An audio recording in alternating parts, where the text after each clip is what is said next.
Hey there viewers, and welcome back to Grumpy Monkey Garage, where we've got good old cowboy hat back, and it's leaking oil and all kinds of other fun stuff. So we're going to show you how to fix that and what the hell's wrong with this one. Let's get started.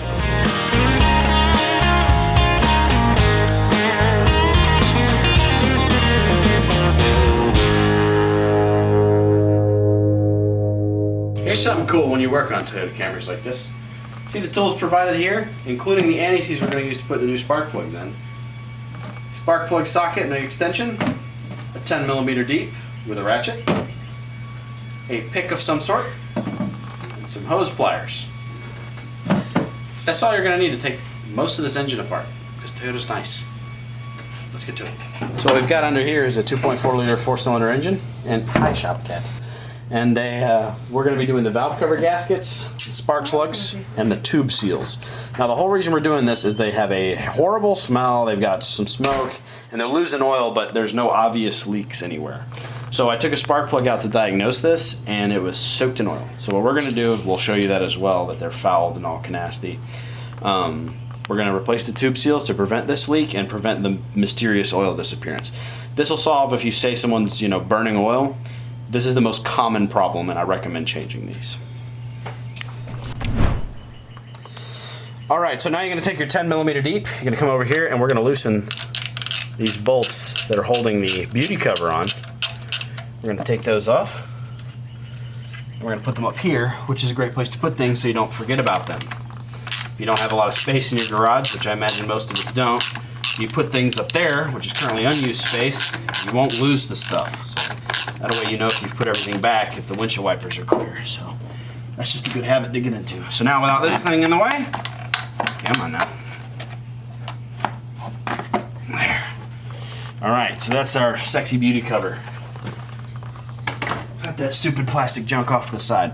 Now what we're gonna do is we're gonna take the tabs off of all of our fancy pants coils here, and holy rust, this thing is from up north. All right, we're gonna do that very delicately. Now it's common for these to break. If you break it, it's not the end of the world, but try not to. I'm gonna push these tabs in right here. There's a plastic tab.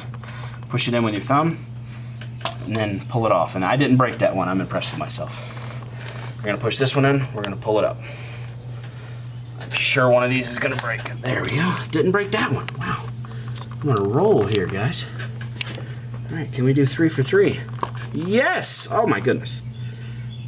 Okay, that was lucky.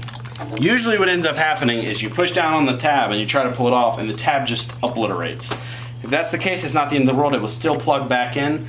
Just if you pull it next time, it'll just come right off. So, make sure you get it on there really good. But to prevent them from sticking, which these did not, we're gonna put a little bit of dab of aluminum anti-seize right here. And we're just gonna put it around the connector just a little bit so it'll, slide and not be seized up, and, well, it'll be anti-seized.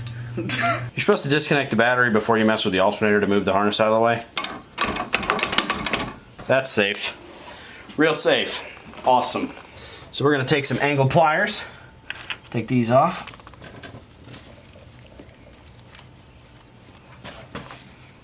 Holy, been on there forever.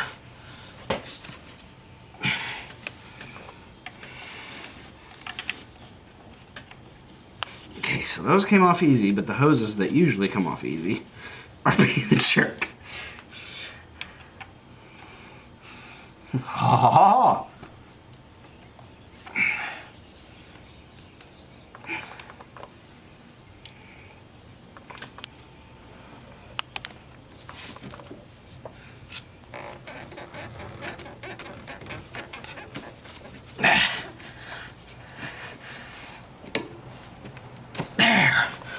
Jesus.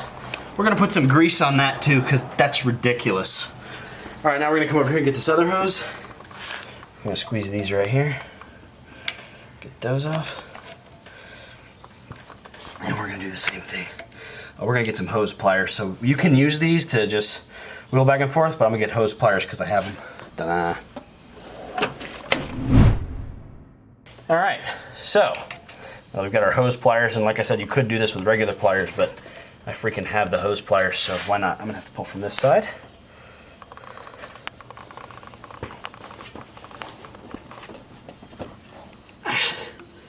Come on. Oh, this thing's being ridiculous. Let's get that pick out that I showed y'all earlier. It's always one stupid part. That's why you can't be in a rush. I understand you flat rate guys out there have to be in a rush and you would just yank this thing off like a full gorilla. But that is not my job here today. This car has super high mileage, 400 some odd thousand reading on the cluster, but I don't believe that it's the original cluster, so pretty sure it's higher than that.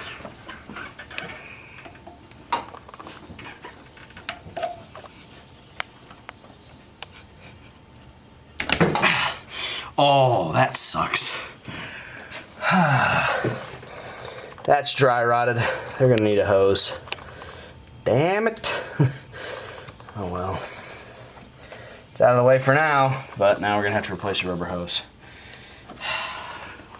That's how a job goes sometimes. Luckily hose is cheap and I might actually have some over there in the box. That's why you keep extra parts. Now we're gonna go back to our 10mm. We're gonna start taking this harness out of here. So we're gonna take this bolt.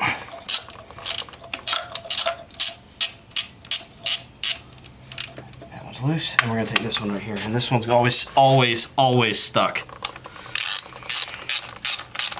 So rather than sit there and just try to torque on it, just hit it and it'll come loose. That way you don't snap it. You really don't want to snap this bolt off. So now that guy's out of the way, sort of. I'm gonna have to take it loose some other places as well. Oh, maybe we could sneak it past. Nah, we're gonna end up taking that shenanigans loose. Now earlier, you probably saw our YouTube video, we actually put an alternator in the same car back at 330 something thousand miles. And this is the alternator we did, so nothing is stuck.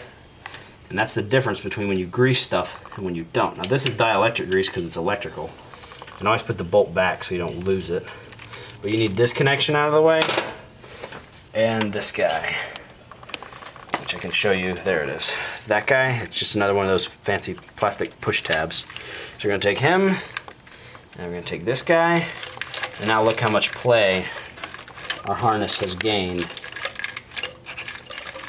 from just a little bit of elbow grease there. And we're still gonna have to fight with it up here.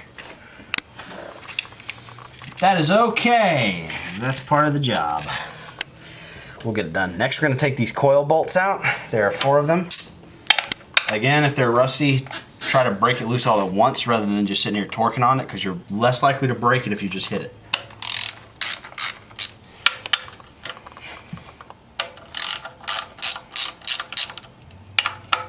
I've heard both theories saying that if you just put gentle pressure, it won't break, and other theories that say if you hit it, it won't break. I've had better luck with just hitting it. So that's what I'm gonna recommend to you guys, but there are theories to both out there. You're the internet, I'm sure I'm gonna hear every other way in the book, followed by the, you're doing it wrong. Well, this car gets fixed at the end of this video. We'll see about those other guys. We'll see about those other guys.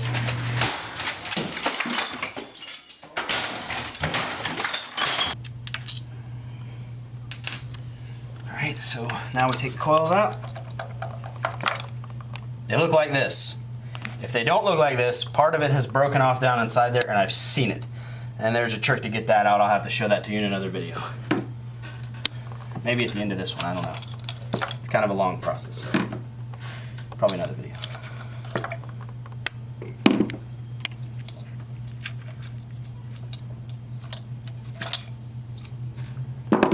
Those don't matter where they go. If this was a plug wire engine, it would matter, but it's not. So we are good to go. Now we're gonna get this harness clip out of the way. And this wiring harness is ready to GTFO. That's what that means, right? I don't do the modern language thing. All right, now we're gonna take all the bolts out around the edge. We're gonna start with these 2 middle ones, actually.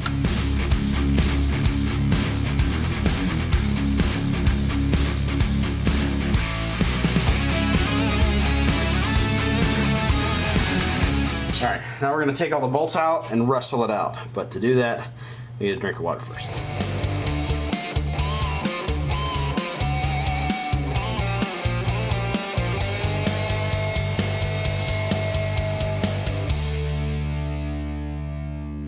Now remember kids, this is called valve cover for a reason. You are exposing your valve train. So don't be an idiot. You don't want any crap falling down in there. All right, that's good enough. And now the wrestling match. Excuse my arm.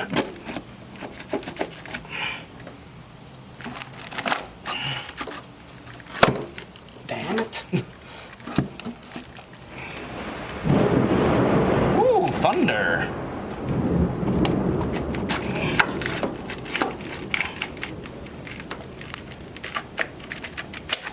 Oh, that broke. Sorry. Hitting the camera. All right. There we go. And that's nasty. Let's put some light on that, shall we? That is 400,000 miles, and it's still a little golden, which is what color they should be. This is from not changing your oil, kids. Your timing chain sloshes oil. So as it's sloshing oil everywhere and your cams are sloshing oil, you need to have clean oil in there, because if you have old oil, it does this. It builds up this shit that eats through your gaskets and makes you have to pay me money. You don't have to do that. You can just change your freaking oil on time, which we showed you how to change oil on a Camry like this in another video. It was just a blue one, but it was the same engine. Change your oil, people. I don't know how many videos we've said that in, but this is why, because I mean, look at that. That's nasty. All right, let's get this old gasket pried out of here and go ahead and get our new part started. All right, viewers, now we're gonna take our spark plug socket on a long extension and we're gonna go down these tubes here. Now, you can do this by just removing the coil packs when the engine is still together, but you can also do it like this. You're just taking the spark plugs out. So you're gonna twist it lefty-loosey. And I'm gonna show you how bad these tube seals were. First of all, they shouldn't be this stuck.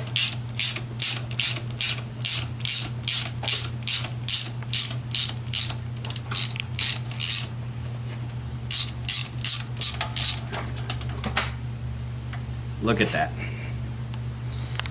The threads and everything, that's just gross. Ugh. So that's where the spark plug lives. So for our engine video, when we were talking about intake and exhaust, this is what burns the gasoline that comes in through the injectors through the intake. So air and fuel comes in through that side, gets burned by this spark plug, and as you can see by the spark plug, there's a little gap between the top electrode and the center electrode. Electricity from the coil arcs across there, and when the arc happens, it ignites the gas mixture that we've just put in there, burns, then the cam moves and lets it out the other side. There's piston movement involved in there too, but that's a whole different video. But that's how an engine works, and that's why it's important to change these plugs and to keep your air filter clean so you don't foul them up. In this case, the reason they fouled because these tube seals were letting oil come past. And you don't want oil in your combustion chamber. That will lead you to burn oil. So this is a common oil burning problem on Toyotas. I've seen it a bunch, especially the 2.2s, 2.4s. The Rav-4s are notorious for it. They all have this problem. So I would recommend changing these when you start to burn oil before people tell you, oh, you burn oil because the engine is old. Absolutely not. This one's got 400,000 miles on it now. It's just starting to do it. These engines will last forever. Just take care of them and do this maintenance. Let's get to another shot.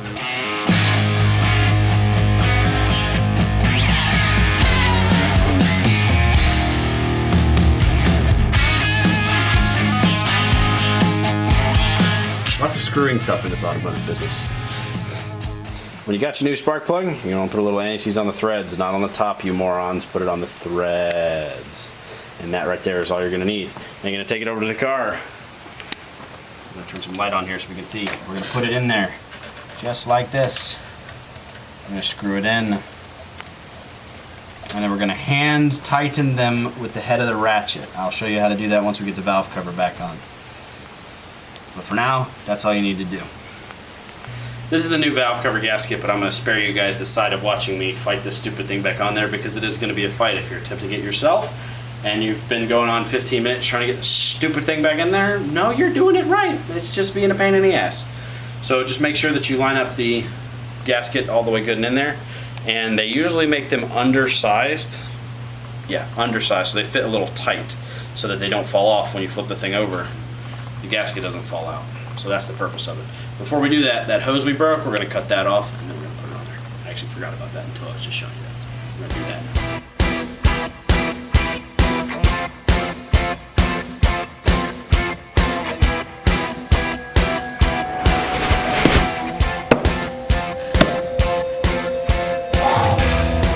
Alright, now if you're a dumbass and you don't know if you got the gasket on or not, look in here, and in between the gap, the new gasket is blue, as we showed you. And you should see blue all the way around like we do.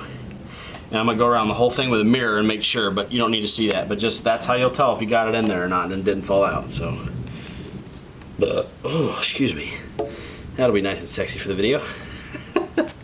So that's how you do it. Then you put all the bolts back in, and we're gonna show you that probably in fast forward, because it's stupid to watch me screw in bolts.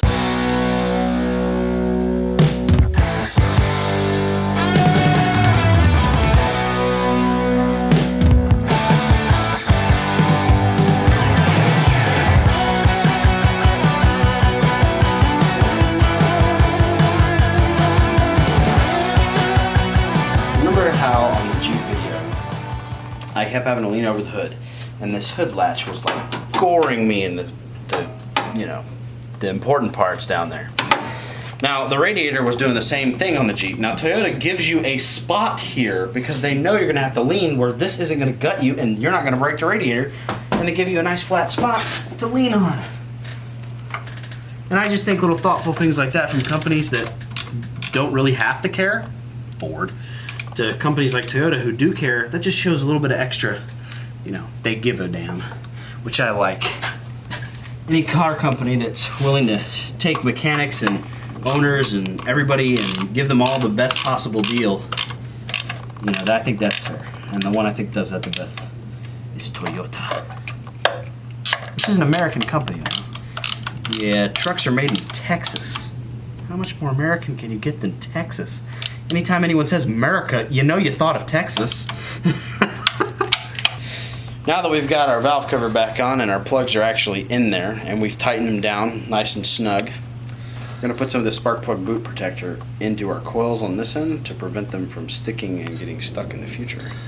We're just going to squirt some in there just like that, and we're going to squeeze it up. Always use protection, boys and girls. So, and you take that and you're gonna stick that down in there, just like that. All right, that hose we broke, we've had to replace it with another piece of hose, just cheap replacement. And as you see, we've greased it appropriately, so it'll come off without such ferocity next time. We've got all of our coils put back in here, and they are all plugged in. Don't forget this one back here, and these bolts here. Oh, that's why we go over things. Forgot to hook our alternator up. We're gonna do that, and then this thing is done. So after you've hooked everybody up, your car should be finished, shouldn't leak anymore. We're gonna start it up and make sure it runs good, but we're gonna do that when it's not late at night. So we'll see you tomorrow.